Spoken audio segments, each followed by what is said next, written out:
Ka taɓa tambayar kanka me yasa kake da zuciya mai kyau amma kuma rayuwa take gwada ka fiye da kowa?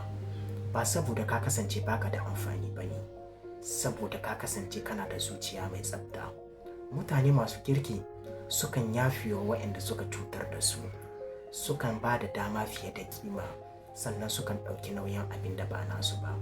Amma kuma ga wata gaskiya mai ciwo: kirki ba rauni ba ne, amma rashin iyaka rauni ne. Idan ka ba da zuciyarka ga kowa, to kowa zai taka ta. Ka koya a'a ma kalma ce, nisanta kanka kariya ce, kare zuciyarka hikima ce. Ka kasance mai kirki amma kuma ka kasance mai hankali. Idan har wannan saƙon ya taɓa ka, to ba kai kaɗai ba ne. Ka riƙe zuciyarka, rayuwa za ta fahimce ka daga baya.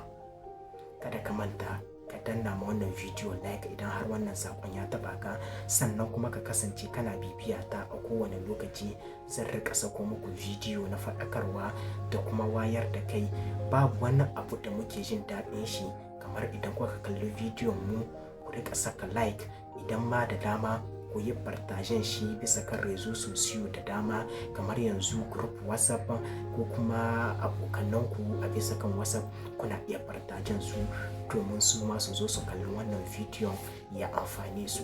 Saboda idan har ka yaɗa wannan bidiyon, za ka kasance ni ka saka ni farin ciki, sannan kuma wanda ka aika ma zai amfana.